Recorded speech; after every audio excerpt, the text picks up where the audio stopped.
Ces derniers mois, il y a eu des réformes en profondeur dans les armées au Mali, au Niger, au Burkina Faso. Quand je parle de réformes, c'est-à-dire c'est des renforcements de capacités qui ont eu lieu, surtout avec la force conjointe qui a été considérablement renforcée en effectifs et en matériel. Et ça s'est matérialisé sur le terrain à travers des résultats beaucoup, qui sont très satisfaisants. La reconquête du territoire dont on parle dans les 3 pays n'est pas seulement un slogan, mais c'est une réalité qui est vécue par la population. Au cours des jours à venir, je vais vous faire une série de vidéos pour vous expliquer dans les 3 États quelles sont les évolutions qui ont été faites et comment la force conjointe aujourd'hui est en train de devenir une force majeure en l'espace de quelques mois. Déjà, le nombre a été multiplié par 3 et ce n'est pas seulement des individus recrutés, c'est des bataillons qui sont formés, c'est des bataillons qui sont équipés, des bataillons qui sont déployés sur le terrain et qui aujourd'hui font d'excellents résultats et qui font aujourd'hui la fierté de tous les Africains qui font de leur priorité la liberté, le développement et la souveraineté des Africains. Je pense que vous allez beaucoup mieux comprendre comment c'est fait avec les séries de vidéos que je vais faire au cours de la semaine pour vous expliquer, que ce soit au Mali, au Niger, au Burkina. Au Mali, on a de plus en plus des camps, des bases militaires qui sont ouverts, installés dans des communes qui ne s'attendaient même pas un jour à voir des soldats. Il y a quelques années, ils n'osaient même pas y mettre les pieds. Aujourd'hui, les autorités sont fières d'accueillir des militaires qui viennent installer des bases militaires. Et ça entre dans le cadre de la reconquête du territoire, parce que dans un territoire qui était, il y a quelques années, des zones de non-droit, où les autorités administratives, ou je dirais même les autorités étatiques, n'osaient pas mettre le pied. Si on parvient aujourd'hui à voir ces autorités-là revenir et voir l'armée s'installer avec du matériel, et les militaires ne se plaignent jamais de problèmes de matériel. Malgré la rigueur climatique qui est là-bas, vous voyez que c'est des gens qui ont du matériel adapté et l'effectif suit de plus en plus. Les campagnes de recrutement qui ont eu lieu depuis le début, je dirais, ont porté leurs fruits parce que ça a encouragé les jeunes à intégrer l'armée. Et il faut le dire, vous ne pouvez pas bâtir une armée si vous n'avez pas des jeunes. Et ce n'est pas des jeunes qui sont juste attirés comme ça par les événements ou par l'euphorie. Non, c'est des jeunes qui ont décidé d'adhérer à la suite d'un raisonnement basé sur le patriotisme, qui les dit, voilà, vous êtes un patriote, il n'y a personne qui défendra votre pays à votre place. Si vous le comprenez, intégrez l'armée. Si vous ne comprenez pas, le minimum, c'est de s'abstenir de déranger l'armée.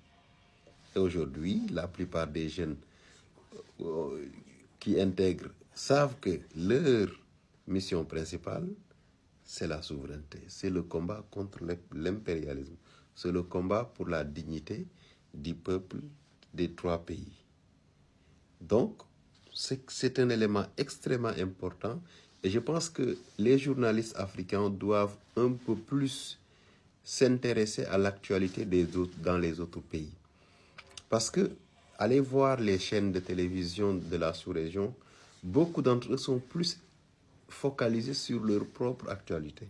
Pourtant, moi je ne suis pas de ces gens qui pensent que c'est un Français ou un Anglais de BBC ou je ne sais pas où, qui doit me donner les informations venues du Mali, les informations venues du Niger, de la Guinée, de la Mauritanie ou de la Gambie. Donc, ce travail que nous sommes en train d'essayer, c'est des travaux que des journalistes devaient faire. Mais malheureusement, on voit que souvent, certaines chaînes médiatiques préfèrent utiliser des ouvrages ou bien des vidéos de seconde main issues de France 24, d'Al Jazeera ou de BBC.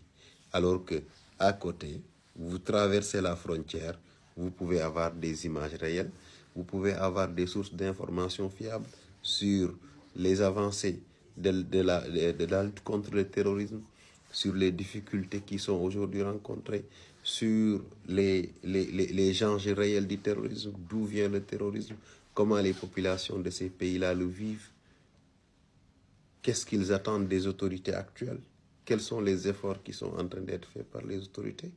Mais malheureusement, ce n'est souvent pas le cas. On est obligé, nous, en tant que créateurs de contenu, d'essayer d'aller à la source et de faire des extractions de données, faire des cumuls de données pour essayer de faire une vidéo au moins qui pourra servir de base à toutes les personnes qui sont intéressées par ce qui se passe là-bas.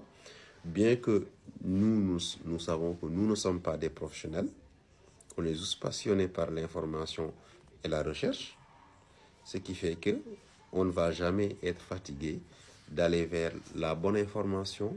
L'information aujourd'hui est disponible partout, mais il faut savoir faire le recoupement pour, à travers une petite vidéo de 5 à 10 minutes, essayer de concentrer le maximum d'informations utiles qui vont servir à qui va servir à l'ensemble des personnes qui vous regardent. Et c'est un travail qui n'est pas compliqué, mais qui nécessite juste un certain engagement.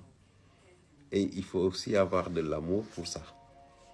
Je pense que c'est quelque chose que vraiment, sur quoi j'appelle les journalistes africains, qu'ils arrêtent d'utiliser les vidéos de seconde main issues de France 24 ou de je ne sais pas quel média, TV5 ou autre, de savoir que une information en Afrique ne doit pas être transmise par les Africains, par un média africain, à travers des vidéos qui passent par l'Europe et revenir en Afrique. Je ne suis pas d'accord. Un événement qui se passe au Sénégal, le Malien ne doit pas le connaître, le découvrir via France 24. Le Malien ne doit pas découvrir un événement qui s'est déroulé en Côte d'Ivoire via TV5 Monde. C'est exactement pareil pour nos armées. Comment ça évolue? Qu'est-ce qui est fait? Bon, il y a des domaines qui relèvent des données confidentielles, ça on ne peut pas y accéder. Mais il y a un minimum de connaissances qu'on peut avoir parce que les armées communiquent, ils ont tous leur dire-pas. Et ces informations issues de ces sites-là, il suffit de savoir faire le recoupement pour faire une vidéo très intéressante, pour faire une vidéo riche en informations et une vidéo qui va servir aussi. Parce que les vidéos que nous faisons, c'est des données. Ces données-là, c'est des données fiables qui sont issues de sites fiables. Donc, on peut dire que c'est des choses qui peuvent servir aux jeunes, surtout aux jeunes gens qui ont des objectifs de basculer vers la recherche, que ce soit en géopolitique, en géographie même, parfois en sociologie, pourquoi pas.